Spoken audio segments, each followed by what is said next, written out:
Chers amis, quelle scène étonnante. Deux jeunes parents avec un bébé qui viennent accomplir ce que Dieu demande dans sa loi. Et au milieu de ce temple, deux vieillards qui reconnaissent en cet enfant l'envoyé de Dieu, le Messie. Pourtant, dans la première lecture, le prophète Malachi nous parlait du jour formidable où, comme un feu, le Seigneur viendrait prendre possession de son temple. Alors je ne sais pas pour vous, mais moi j'imagine une sorte de grande boule de feu qui entrerait avec force, avec puissance. Et le psaume lui proclame « Porte, levez vos frontons, qu'il entre le roi de gloire ». Et là j'imagine des dizaines d'ouvriers œuvrant pour élargir les portes, pour permettre à Dieu d'entrer, comme ce fut le cas pour l'Arche d'Alliance par le roi David. Mais au final, rien de tout cela. L'évangile que nous venons d'entendre nous parle simplement d'une maman et d'un papa portant dans leurs bras un bébé d'à peine plus d'un mois. Comme l'enseigne l'Épître aux Hébreux, il lui fallait en tout se rendre semblable à ses frères. Dans cette page de l'Évangile, nous sommes devant le mystère de la personne de Jésus, le Verbe incarné, mais rien d'autre, si j'ose dire. Jésus, Dieu, est là. Nous ne savons rien de qui il sera, nous ne savons rien de sa sagesse, de ses enseignements, de sa générosité, de sa bonté. Ce n'est encore qu'un enfant, incapable de parler. Son action se réduit à peu près au fait de se nourrir au sein de la Vierge, de sucer son pouce, de faire quelques gazouillis, de sourire. Et pourtant, il est déjà le salut qu'attendaient tous les peuples. Il est déjà la consolation d'Israël. Il est déjà la lumière du monde. Et c'est lui, le Messie, le Sauveur, qui entre dans le temple. Il prend possession de son temple.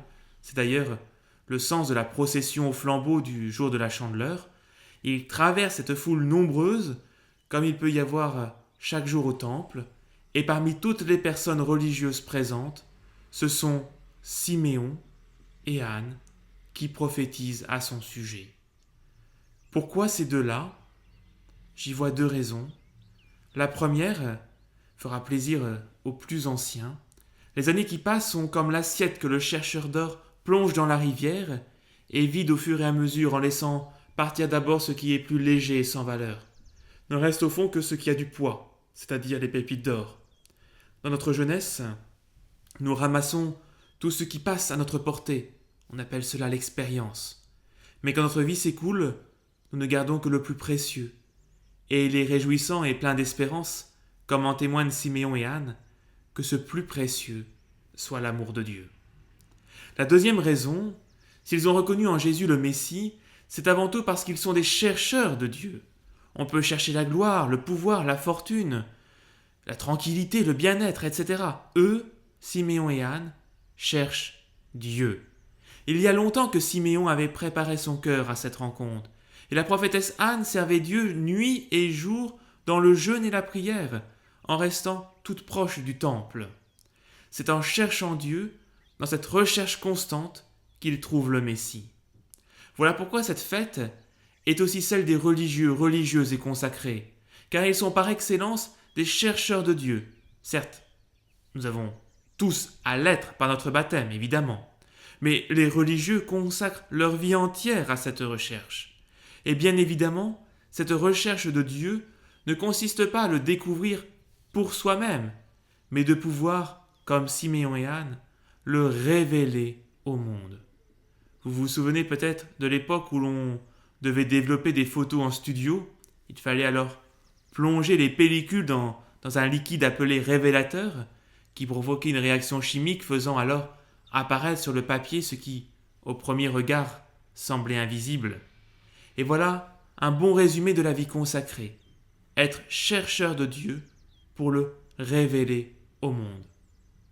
Comme l'écrivait le pape François, ce qui est confié aux consacrés par Dieu est la mission de réveiller un monde endormi dans des compromis commodes pour secouer l'humanité. Le Christ est là, présent parmi nous. Dieu est là.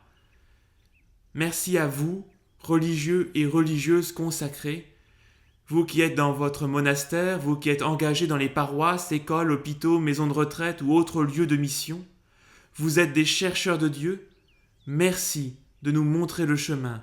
Merci de nous révéler la présence de Dieu parmi nous.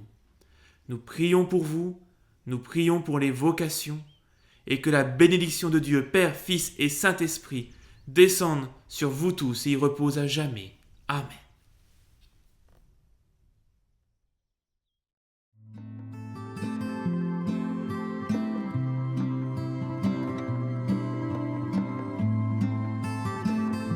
Écoutez la parole du jour chaque jour sur Catoglade.